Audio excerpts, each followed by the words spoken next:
ನಾಗರ ಪಂಚಮಿ ಹಬ್ಬವು ನಾಡಿಗೆ ದೊಡ್ಡದು ಎನ್ನುವಂತಹ ಮಾತಿದೆ. ನಾಗರ ಪಂಚಮಿ ನಾಡಿಗೆ ದೊಡ್ಡದಷ್ಟೇ ಅಲ್ಲದೆ ಹಬ್ಬಗಳಿಗೆ ಹೆಬ್ಬಾಗಿಲೆಂದರೂ ತಪ್ಪೇನಿಲ್ಲ. ಶ್ರಾವಣ ಮಾಸದ ಶುಕ್ಲ ಪಕ್ಷದಲ್ಲಿ ಪ್ರಾರಂಭವಾಗುವ ಮೊದಲ ಹಬ್ಬವೇ ನಾಗರ ಪಂಚಮಿಯಾಗಿರುತ್ತದೆ. ಇದು ಮುಂಬರುವ ಎಲ್ಲಾ ಹಬ್ಬಗಳಿಗೂ ಕೂಡ ಮುನ್ನಡಿಯಾಗಿರುತ್ತದೆ. ಹಾಗಾಗಿ ಪ್ರತಿಯೊಬ್ಬರೂ ನಾಗರ ಪಂಚಮಿ ಹಬ್ಬವನ್ನು ಆಚರಿಸಲೇಬೇಕು. ನಾಗದೇವರ ಆರಾಧನೆ ಮಾಡಿದ್ದೀಯಾದಲ್ಲಿ ನಿಮ್ಮ ಜಾತಕದಲ್ಲಿರುವಂತಹ ಎಷ್ಟೋ ದೋಷಗಳು ಪರಿಹಾರವಾಗುತ್ತವೆ. ರಾಹು ಕೇತು ದೋಷ, ಪಿತೃದೋಷ, ಜನ್ಮಾಂತರಗಳಿಂದ ಬಂದಂತಹ ಸರ್ಪ ದೋಷಗಳು ಕೂಡ ನಿವಾರಣೆಯಾಗುತ್ತದೆ. ಅಲ್ಲದೆ ಈ ಶ್ರಾವಣ ಮಾಸವೇ ನಾಗನ ಆರಾಧನೆಗೆ ವಿಶೇಷವಾಗಿರುತ್ತದೆ. ನಾಗ ದೋಷದಿಂದ ವಿವಾಹ ವಿಳಂಬವಾಗಿರಬಹುದು, ಸಂತಾನ ಇಲ್ಲದಿರುವುದಾಗಿರಬಹುದು, ಅತಿಯಾದ ಸಿಟ್ಟು, ವಿದ್ಯಾಭಂಗ, ನಿರುದ್ಯೋಗ, ಮಕ್ಕಳಲ್ಲಿ ಕಿರಿಕಿರಿ, ಹೀಗೆ ನಾನಾ ಸಮಸ್ಯೆಗಳನ್ನು ಅನುಭವಿಸುತ್ತಿದ್ರೆ ಈ ಒಂದು ಮಾಸದಲ್ಲಿ ನೀವು ನಾಗರ ಪಂಚಮಿಯನ್ನ ಶ್ರದ್ಧೆ, ಭಕ್ತಿ ಹಾಗೂ ಮಡಿಯಿಂದ ಆಚರಣೆ ಮಾಡಿದ್ದೀಯಾದರೆ ಈ ಎಲ್ಲ ದೋಷಗಳಿಂದ ನೀವು ಮುಕ್ತರಾಗುತ್ತೀರಿ. ನಾಗನ ಕೃಪೆಗೆ, ನಾಗದೇವರ ಕೃಪೆಗೆ ಪಾತ್ರರಾಗಿ ನಿಮ್ಮ ಸಕಲ ಇಷ್ಟಾರ್ಥಗಳು ಸಿದ್ಧಿಯಾಗುತ್ತವೆ. ಹಾಗಾದ್ರೆ ನಾಗರ ಪಂಚಮಿಯ ದಿನ ಯಾವಾಗಿದೆ ಎಂದು ನೋಡುವುದಾದ್ರೆ, ಶ್ರಾವಣ ಮಾಸದ ಶುಕ್ಲ ಪಕ್ಷದ 5ನೆಯ ದಿನದಂದು, ಅಂದರೆ ಪಂಚಮಿಯ ದಿನದಂದು ನಾಗ ಪಂಚಮಿಯನ್ನ ಆಚರಿಸಲಾಗುತ್ತದೆ. ಈ ವರ್ಷ ಹಿಂದೂ ಪಂಚಾಂಗದ ಪ್ರಕಾರ ಈ ಹಬ್ಬವು ಆಗಸ್ಟ್ 17, 2026 ನಡೆಯಲಿದೆ. ಇನ್ನು ಪಂಚಮಿಯ ತಿಥಿ ಆಗಸ್ಟ್ 16 ಸಂಜೆ 4:52 ಪ್ರಾರಂಭವಾಗಿ ಆಗಸ್ಟ್ 17 ಸಂಜೆ 5 ಕೊನೆಗೊಳ್ಳಲಿದೆ. ಹಾಗಾಗಿ ನಾವು ನಾಗಪಂಚಮಿಯನ್ನು ಆಗಸ್ಟ್ 17 ಸೂರ್ಯೋದಯದ ಪ್ರಕಾರ ಆಚರಿಸಬೇಕಾಗುತ್ತದೆ. ಸೋಮವಾರ ಈ ಒಂದು ಹಬ್ಬವನ್ನು ಆಚರಿಸಲಾಗುತ್ತದೆ. ಇನ್ನು ಪೂಜೆಯನ್ನು ಕೈಗೊಳ್ಳಲು ಶುಭ ಮುಹೂರ್ತವನ್ನು ನಾವಿಲ್ಲಿ ನೋಡುವುದಾದರೆ, ನಾಗಪಂಚಮಿಗೆ ಶುಭ ಮುಹೂರ್ತ ಬೆಳಗಿನ ಜಾವ 6:15 8:43 ಇರಲಿದೆ. ಆ ಒಂದು ಸಮಯದಲ್ಲಿ ನಾವು ಹಬ್ಬವನ್ನು ಕೈಗೊಳ್ಳಬಹುದು. ಈ ಒಂದು ಸಂದರ್ಭದಲ್ಲಿ ನೀವು ನಾಗದೇವರ ಆರಾಧನೆ, ನಾಗದೇವರ ಪೂಜೆಯನ್ನ ಮಾಡಿದ್ದೀಯಾದಲ್ಲಿ ಅತಿ ಶ್ರೇಷ್ಠವಾಗಿರುತ್ತದೆ.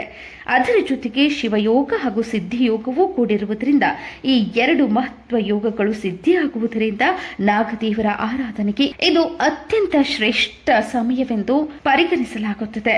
ನಾವು ನಾಗರ ಪಂಚಮಿಯನ್ನ ಆಚರಿಸುವ ಮೊದಲು ನಾಗಪಂಚಮಿಯನ್ನ ಏಕೆ ಆಚರಿಸಬೇಕು, ನಾಗರ ಪಂಚಮಿ ಎಂದರೆ ಏನು, ಅದರ ಹಿನ್ನೆಲೆ ಏನು, ಈ ಹಬ್ಬವನ್ನ ಆಚರಿಸುವ ಮೊದಲು ನಾಗದೇವತೆಗಳ ಹಿನ್ನೆಲೆಯನ್ನ ತಿಳಿಯುವುದು ತುಂಬಾನೇ ಮುಖ್ಯವಾಗಿರುತ್ತದೆ. ಕಶ್ಯಪ ಮಹರ್ಷಿಯ 13 ಮಂದಿ ಪತ್ನಿಯರಲ್ಲಿ ಕದ್ರು ಎಂಬಾಕೆ ಸರ್ಪಗಳ ಮಾತೆಯಾಗಿರುತ್ತಾಳೆ. ಅವರ ಮಕ್ಕಳಲ್ಲಿ ತಕ್ಷಕ ಹಾಗೂ ವಾಸುಕಿ ಪ್ರಧಾನರಾಗಿದ್ದಾರೆ. ಅನಂತ, ಮಹಾಶಯ, ಕಪಿಲ, ನಾಗ, ಕುಳಿಕ, ಸಂಕಪಾಲ, ಮಾತರ, ತಕ್ಷಕ, ವಾಸುಕಿ ಇವರು ನವನಾಗಗಳು.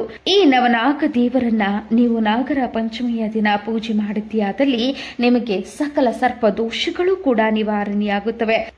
ಜನ್ಮಾಂತರದಿಂದ ಸರ್ಪ ದೋಷದಿಂದ ನೀವು ಬಳಲುತ್ತಿದ್ದರೂ ಕೂಡ ಅದು ಕೂಡ ನಿವಾರಣೆಯಾಗುವುದು. ಅಪಮೃತ್ಯುವಿನಿಂದ ಪಾರಾಗುವಿರಿ, ಪಿತೃ ದೋಷದಿಂದ ಪಾರಾಗುತ್ತೀರಿ. ಧರ್ಮ ಗ್ರಂಥಗಳಲ್ಲಿ ಉಲ್ಲೇಖಿಸಿರುವ ಪ್ರಕಾರ ನಾಗರ ಪಂಚಮಿಯ ಪೌರಾಣಿಕ ಹಿನ್ನೆಲೆಯನ್ನ ನಾವು ನೋಡುವುದಾದ್ರೆ, ಜನಮೇಜಯ ಎಂಬ ರಾಜನ ತಂದೆ ಪರೀಕ್ಷಿತ, ಆತನಿಗೆ ತಕ್ಷಕ ಎಂಬ ಸರ್ಪಗಳ ರಾಜ ಕಡಿದು ಕೊಂದು ಬಿಡುತ್ತಾನೆ.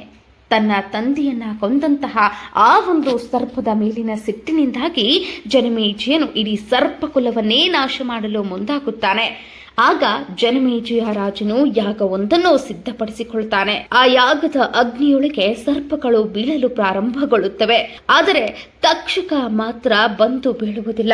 ಆತ ಎಲ್ಲಿದ್ದಾನೆ ಎಂದು ದಿವ್ಯ ದೃಷ್ಟಿಯ ಮೂಲಕ ಜನಮೇಜಯನು ನೋಡಿದಾಗ ಇಂದ್ರಲೋಕದಲ್ಲಿ ಇರುವುದು ಆತನಿಗೆ ಗೊತ್ತಾಗುತ್ತದೆ. ಅಲ್ಲಿದ್ದರೂ ತಕ್ಷಕ ಸರ್ಪವನ್ನ ಬಿಡುವುದಿಲ್ಲ ಎಂದು ನಿರ್ಧರಿಸಿ ಮಂತ್ರವನ್ನು ಉಚ್ಚರಿಸಲು ಆರಂಭಿಸುತ್ತಾನೆ.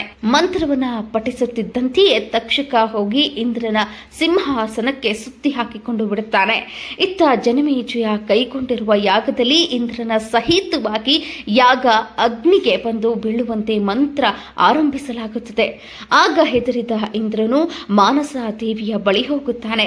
ಆಗ ಆಕೆ ಇಂದ್ರನನ್ನ ತೊಂದರೆಯಿಂದ ಕಾಪಾಡು ಎಂದು ತನ್ನ ಮಗನಾದಂತಹ ಪ್ರಧಾನ ಮಗನಾದಂತಹ ಆಸ್ತಿಕನನ್ನ ಕಳುಹಿಸುತ್ತಾಳೆ.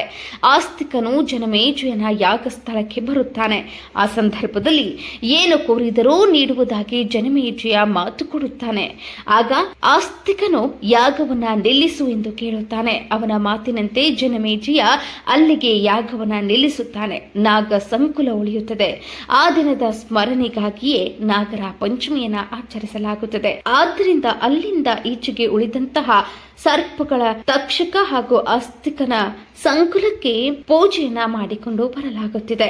ಮತ್ತೊಂದು ಪೌರಾಣಿಕ ಹಿನ್ನೆಲೆಯ ಪ್ರಕಾರ, ಮತ್ತೊಂದು ಐತಿಹಾಸಿಕ ಹಿನ್ನೆಲೆಯ ಪ್ರಕಾರ ವೈಕುಂಠ ಲೋಕದ ಶೇಷಶಯನಾದಂತಹ ಮಹಾವಿಷ್ಣುವು ಆದಿಶೇಷನ ಭಕ್ತಿಗೆ ಸೇವೆಗೆ ಮೆಚ್ಚಿ, ನಿನ್ನ ಈ ಒಂದು ಭಕ್ತಿಗೆ ನಾನು ಸೋತಿದ್ದೇನೆ, ಪ್ರಸನ್ನನಾಗಿದ್ದೇನೆ, ನಿನಗೆ ಏನು ಬರಬೇಕು ಕೇಳು ಎಂದಾಗ ಆದಿಶೇಷನು, ಸ್ವಾಮಿ, ಭೂಮಿಯಲ್ಲಿ ನನಗೂ ಕೂಡ ನಮ್ಮ ಸಂಕುಲಕ್ಕೂ ಕೂಡ ಪೂಜೆಯಾಗುವಂತೆ ವರ ನೀಡೆಂದು ಕೇಳುತ್ತಾನೆ.